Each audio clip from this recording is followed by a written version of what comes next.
Sampai ya. Assalamualaikum warahmatullahi wabarakatuh. Alhamdulillahi rabbil alamin. Wabihi nasta'inu ala umuri dunya waddin. Wassalatu wassalamu ala ashrafil anbiya'i wal mursalin wa ala alihi wa ashabihi ajma'in. Amma ba'du. Assalamualaikum warahmatullahi wabarakatuh. Masya Allah, ahlan.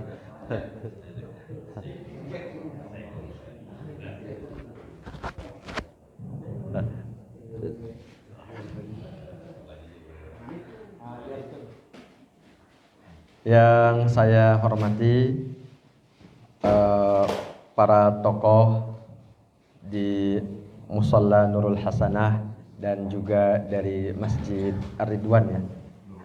Nurul Iman, salah, ketukar namanya. Juga tokoh masyarakat, Bapak RT dan juga bapak-bapak sekalian yang dimuliakan Allah Subhanahu wa taala. Alhamdulillah pada pagi hari ini kita bisa berkumpul bersama-sama dalam satu agenda yang sangat baik, luar biasa. Semoga ini menjadi tanda-tanda kebaikan untuk kita.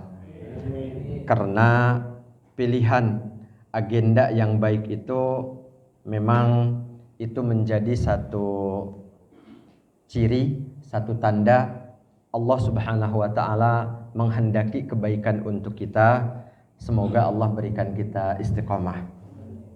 Kemudian kita juga berdoa kepada Allah Subhanahu wa taala, semoga Allah Subhanahu wa taala senantiasa menjaga kita dan saudara-saudara kita, keluarga kita, masyarakat kita dari segala mara bahaya, baik mara bahaya terkait dengan agama kita atau dunia kita. Di antaranya mara bahaya dari pandemi COVID yang sampai sekarang masih belum selesai, bahkan kata orang masuk ke gelombang ketiga.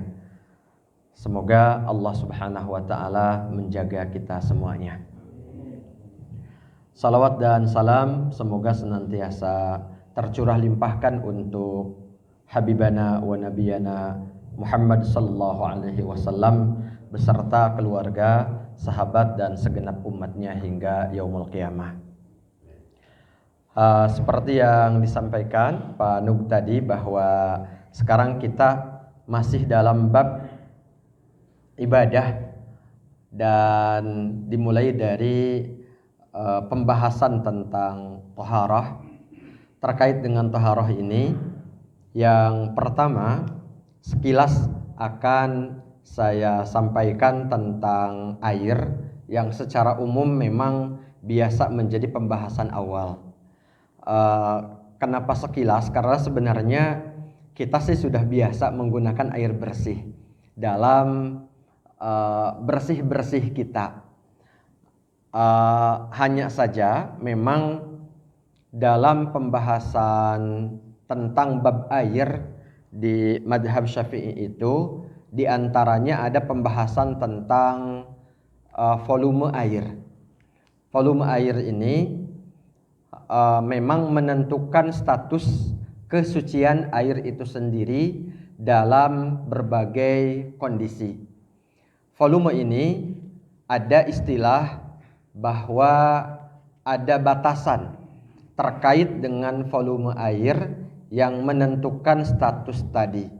Batasannya itu yang dalam istilah fikih disebut dengan kullatain.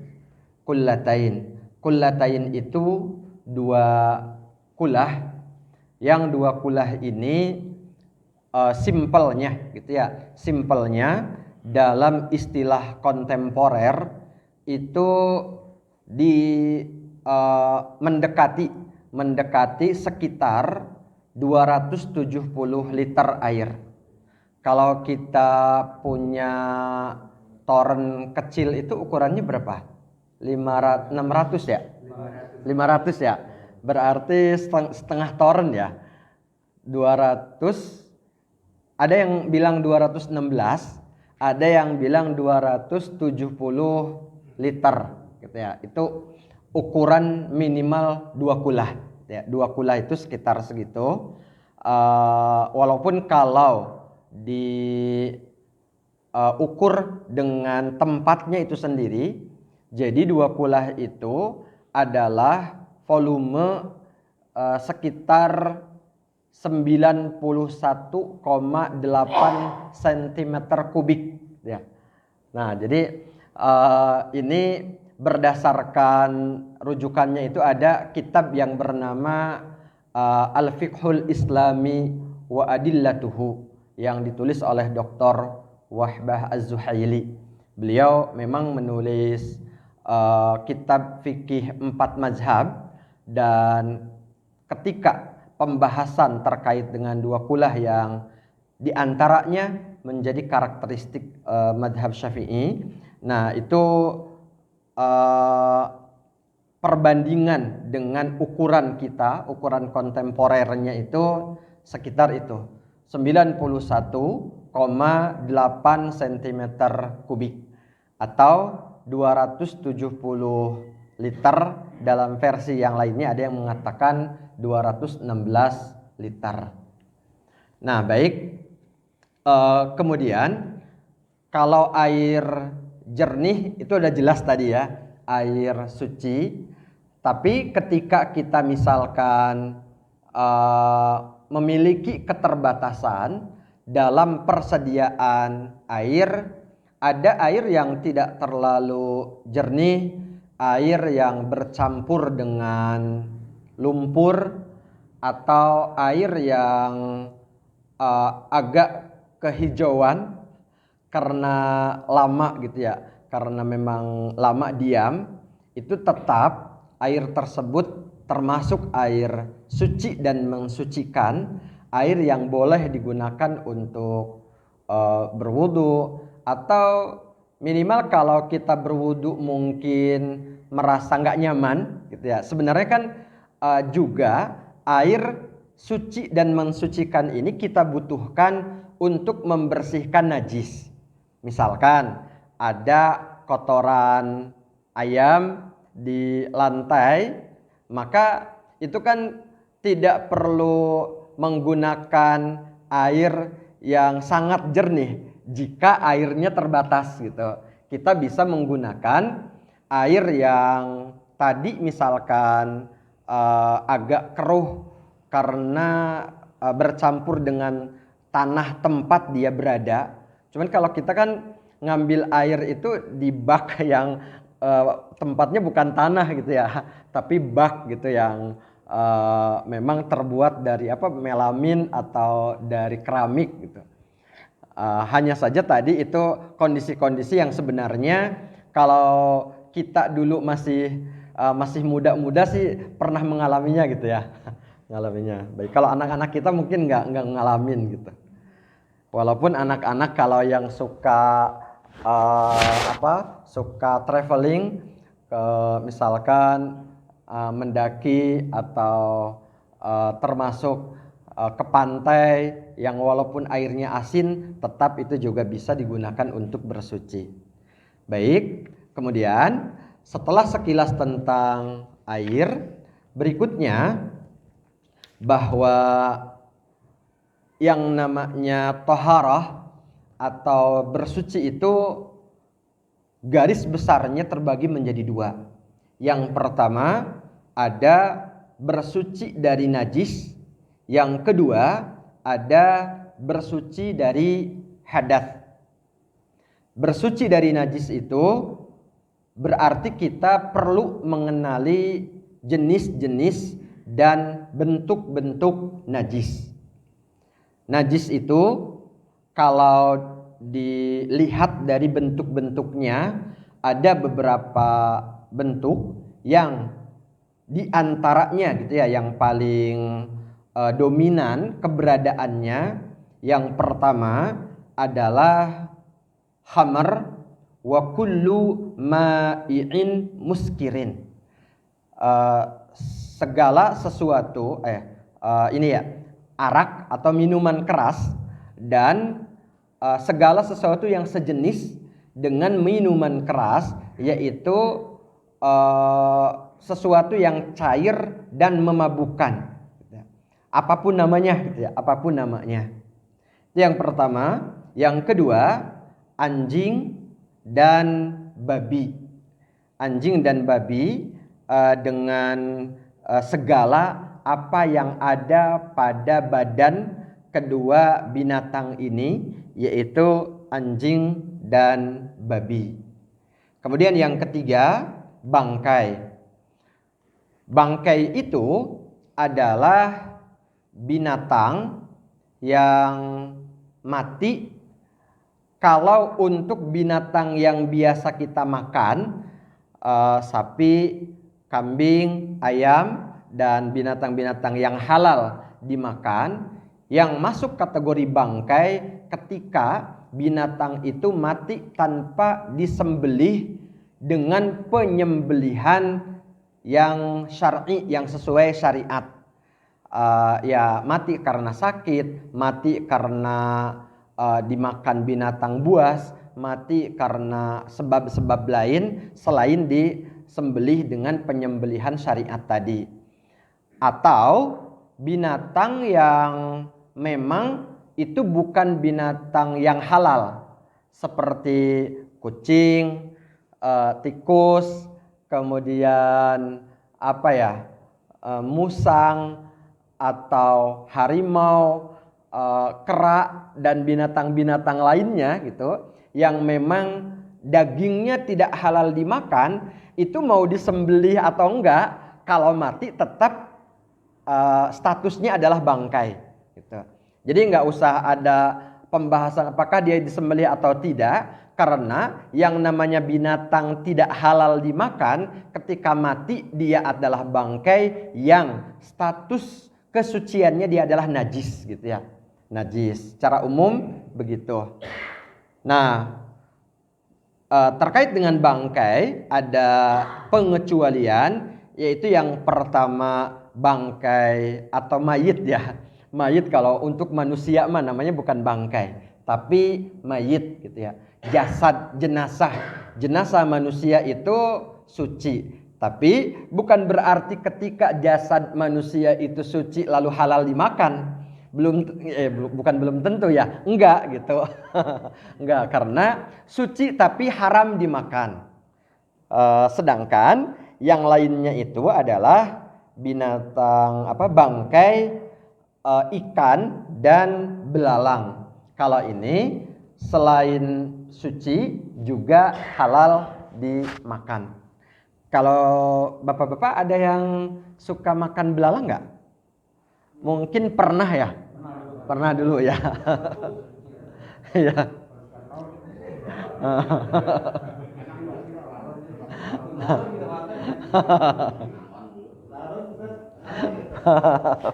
Baik, nanti ya. Nah, baik, kemudian yang najis, wujud najis yang keempat adalah darah ya, darah dan nanah gitu ya. Darah dan nanah yaitu darah yang mengalir. Kenapa dikatakan darah yang mengalir? Karena ada darah yang tidak najis. Pengecualian sesuai dengan sabda Rasulullah sallallahu alaihi wasallam, yaitu al-kabidu wattihal. Al-kabidu wattihal yaitu hati dan limpa. Hati dan limpa. Kita insya Allah udah tahu ya, karena udah biasa kurban kan. Udah tahu yang hati kayak gimana, limpa kayak gimana. Baik, kemudian yang kelima adalah baulul insan wa ghaituhu wa baulul hayawan wa farasuhu.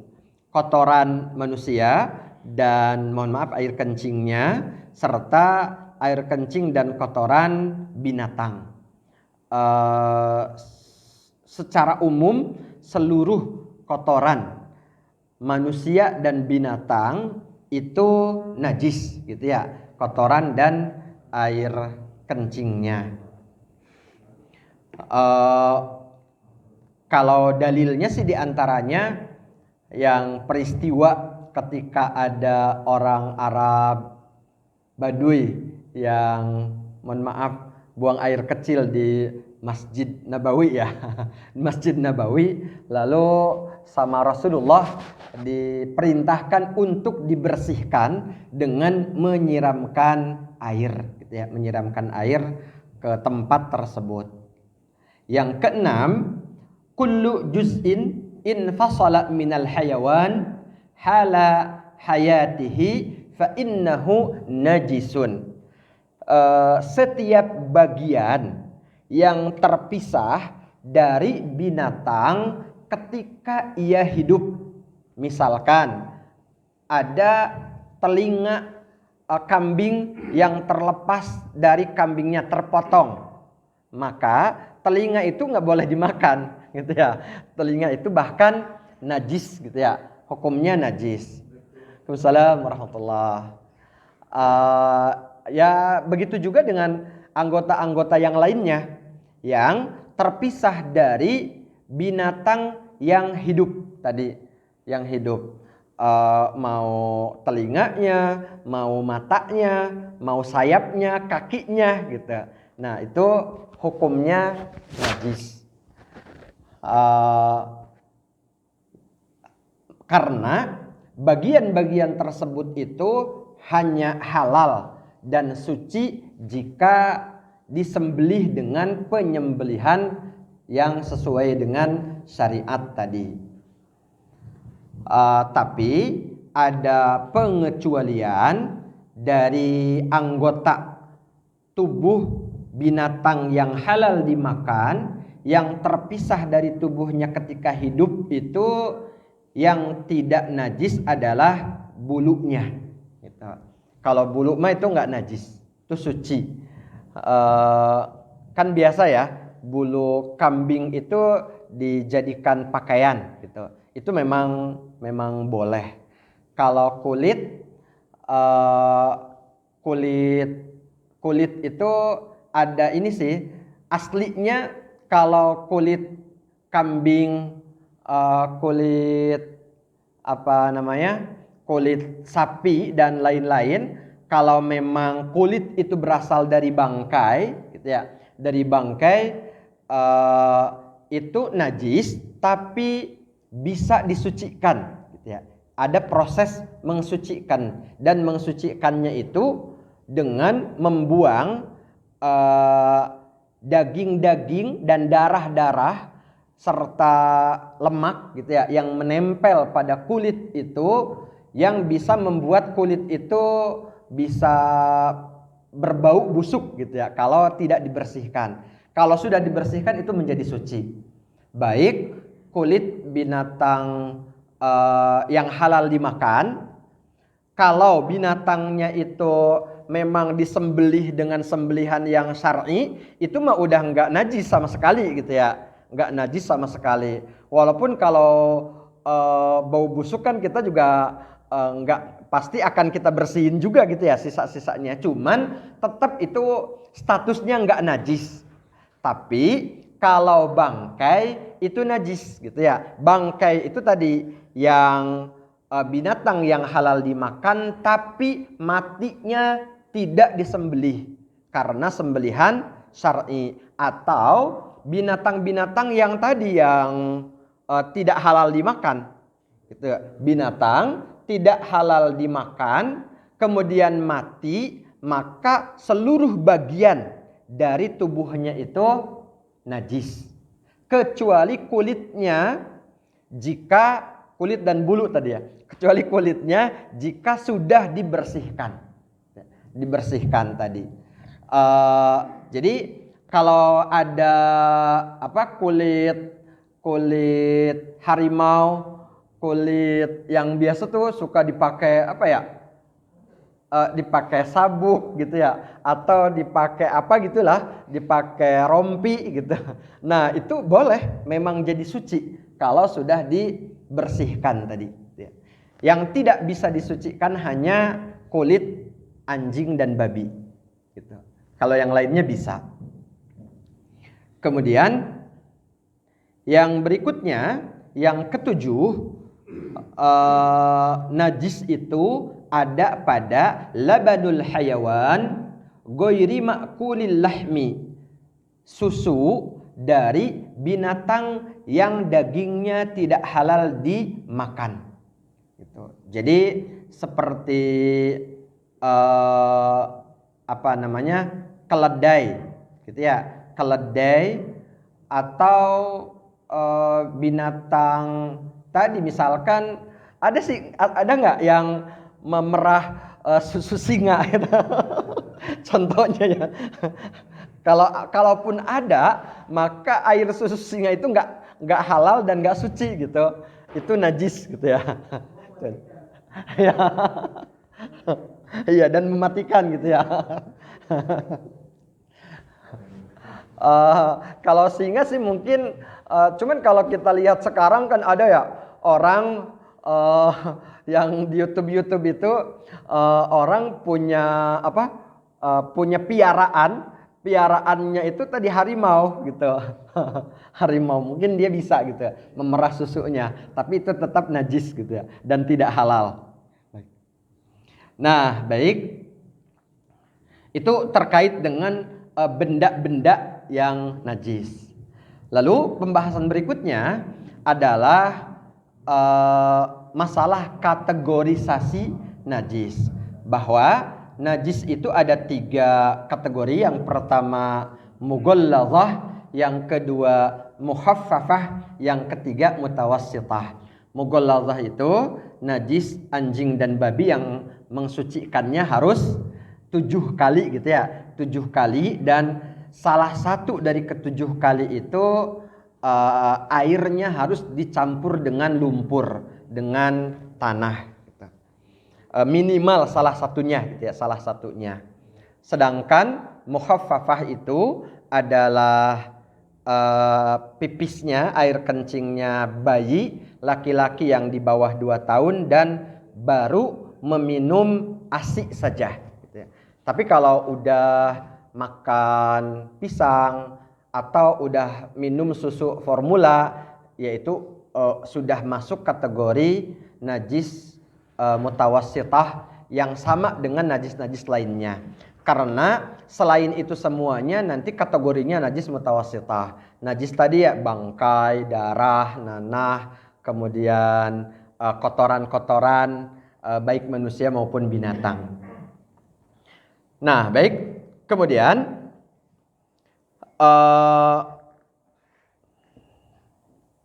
yang berikutnya ada yang juga menjadi pembahasan itu terkait dengan cairan yang keluar dari alat kelamin gitu ya. Selain air seni tadi, selain air kencing itu, yaitu ada 3 kategori. Yang pertama air mani, yang kedua air madhi, yang ketiga air wadi gitu ya. Ada 3 ya, mani, madhi dan wadi. Kalau mani itu suci ya, suci walaupun tetap sunnah dibersihkan gitu ya, sunnah dibersihkan. Bersihkannya ya kalau masih basah dengan air, kalau udah kering ya, udah kering bisa dikerok gitu ya, dikerok. Sedangkan yang 2 lainnya yaitu wadi, madhi maksudnya, madhi dan wadi. Jadi ketukar-tukar ya. Ada yang pakai zal, ada yang pakai dal. Wadi dan madi gitu ya. Nah, itu yang 2 itu najis gitu ya. Najis berarti sama seperti yang tadi najis mutawassithah, sama seperti air kencing yang harus dibersihkan. Dan madhi itu cairan yang bening tapi agak-agak lengket gitu ya, agak lengket, yang biasanya keluar ketika syahwat lagi naik gitu. Sedangkan wadi itu putih, agak putih kayak agak mani tapi cair dan keluarnya tidak sama dengan mani yang katanya biasanya keluar setelah buang air kecil dan lebih banyak keluar dari perempuan. Mungkin kalau perempuan kayak keputihan gitu ya. Kalau dari laki-laki mungkin agak jarang ya, agak jarang. Tapi yang lebih banyak tadi dari perempuan. Kita kan harus paham juga, walaupun lebih banyak dari perempuan ya. Karena ilmu kita jangan cuma untuk kita, tapi juga untuk wanita-wanita yang ada di sekitar kita, istri dan anak-anak kita. Nah, baik. Kemudian ada najis itu, kalau jenis-jenis tadi yang memang wujudnya ada dan kelihatan, kerasa, najis itu jelas gitu ya. Jelas kita treatmentnya itu jelas bagaimana membersihkannya sampai najis itu wujudnya atau sifat-sifatnya itu hilang. Sifat-sifat itu tadi wujudnya, kemudian warnanya atau baunya dan rasanya itu hilang. Tapi ada najis-najis yang tadinya kita tahu, misalkan ada pakaian yang terkena najis tapi sudah kering gitu ya, sudah kering. Nah, itu tetap najis, yang disebut dengan najis hukmiyah. Secara hukum dia itu najis gitu ya. Berarti tetap harus dibersihkan, dicuci dengan mengalirkan air. Oke, nah sekarang kita langsung saja masuk ke pengecualian-pengecualian lainnya ya. Pengecualian lain, pengecualian di sini yang dimaksud adalah najis-najis yang bahasa fikihnya itu ma'fu anhu. Apa itu ma'fu anhu? Ma'fu anhu itu dia sebenarnya statusnya tetap najis, tapi agama Allah Subhanahu wa taala memaklumi, memaafkan kalau najis itu kebawa salatnya tetap sah gitu. Salatnya tetap sah, tidak masalah. Apa saja? Yang pertama, rasyasul baul al-basit alladzi la yudrikuhu tarfu al-mu'tadil idza asaba tsauba wal awil badana.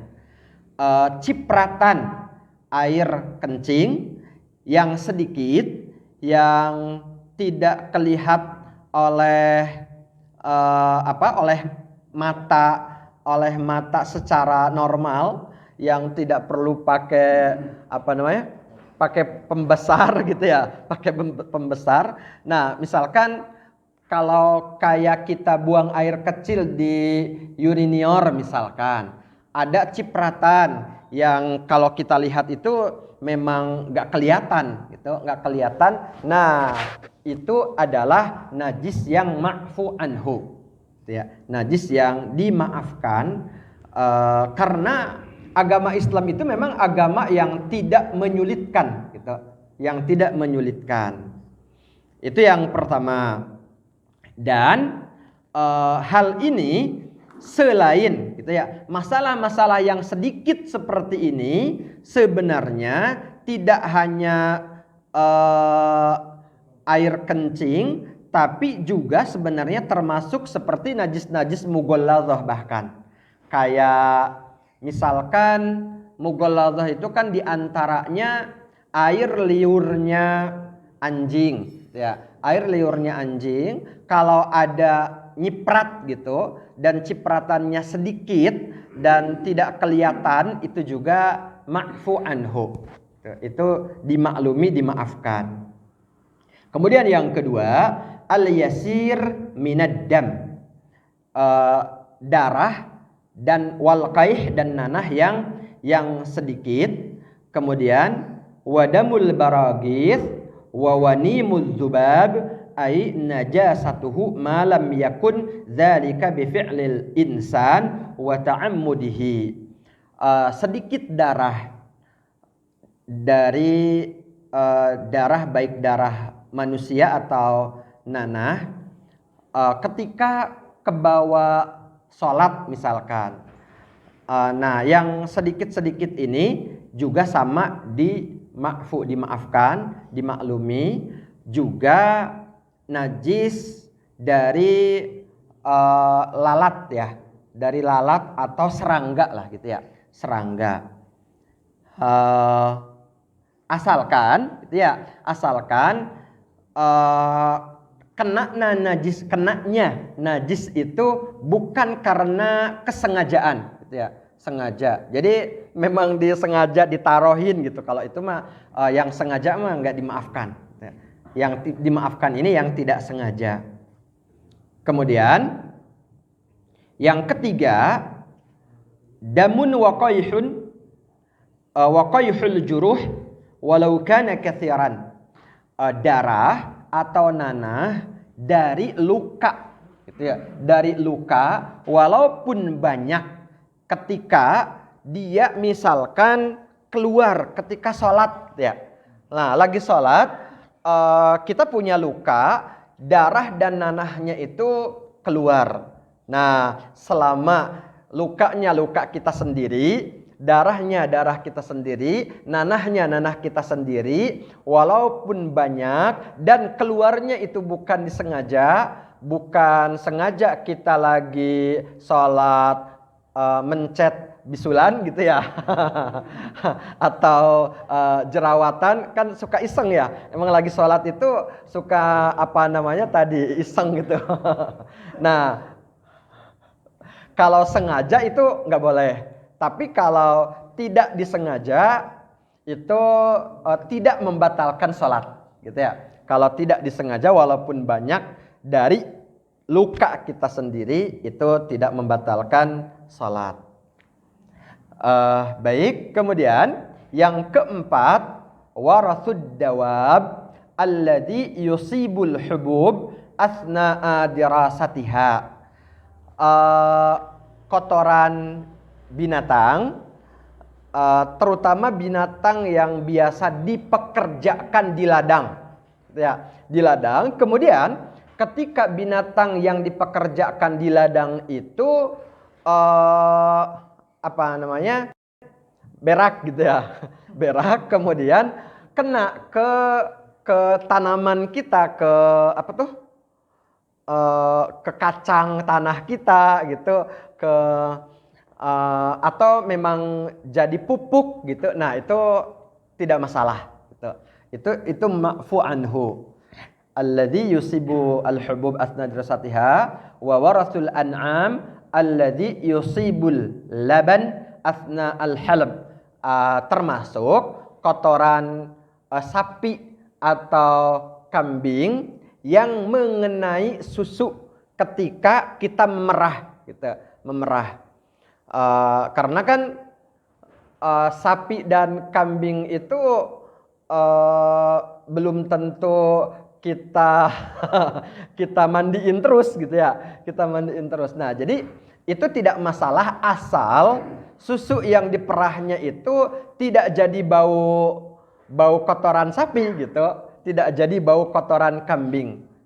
Nah, yang mencampur sedikit itu tidak masalah, asal tidak merubah warna dan bau air susunya.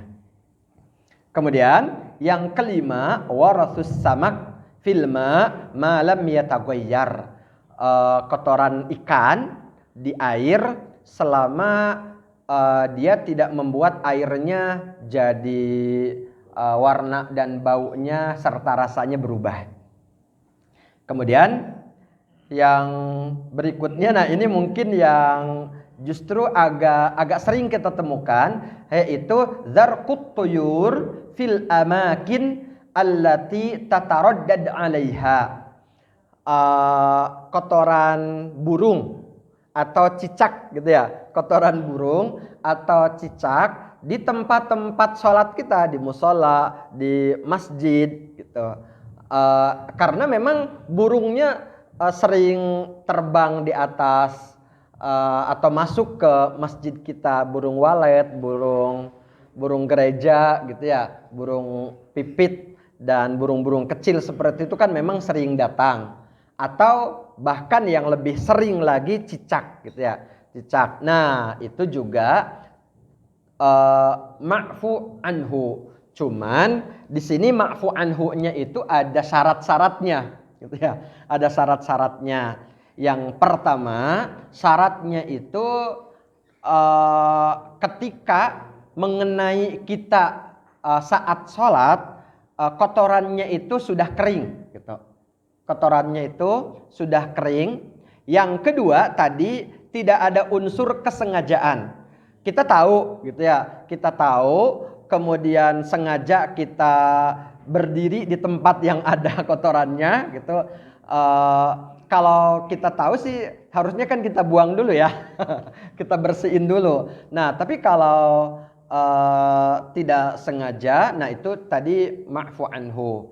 Atau memang apa ya, memang menyulitkan gitu. Kalau menyulitkan itu juga dimaafkan, sholatnya tetap bisa sah. Apalagi jika kotoran itu hanya ada pada karpet saja dan tidak mengenai pakaian dan badan kita saat sholat, itu mah nggak masalah gitu, nggak masalah. Baik, kemudian yang keenam, ma yusibu saubal jazzar minad dam malam yakthur. Darah yang menciprat ke pakaiannya tukang daging atau tukang motong gitu ya, tukang motong hewan. Selama hanya sedikit atau tidak banyak tadi, itu juga ma'fu anhu, dimaafkan. Dan yang ketujuh, ad-damul ladzi 'alal lahmi, darah yang ada pada daging. Kan kalau ibu-ibu kalau mau masak daging, walaupun daging itu dicuci berkali-kali dicuci juga tetap itu akan berwarna merah gitu. Karena selama daging itu masih segar, ya unsur darah itu akan tetap ada. Nah, sebenarnya tidak perlu ibu-ibu terlalu sering mencucinya karena itu ma'fu anhu, itu dimaafkan, tidak masalah gitu. Tidak masalah. Kemudian yang kedelapan, famut tifli al mutanajjis bil qai. Misalkan ada bayi yang muntah itu kan najis gitu ya, muntah najis. Tapi karena dia masih bayi gitu ya, setelah muntah kemudian dia netek lagi gitu, netek lagi. Nah, walaupun dia netek lagi dan karena masih bayi tentu tidak kumur-kumur gitu ya, tidak kumur-kumur, itu tidak masalah gitu.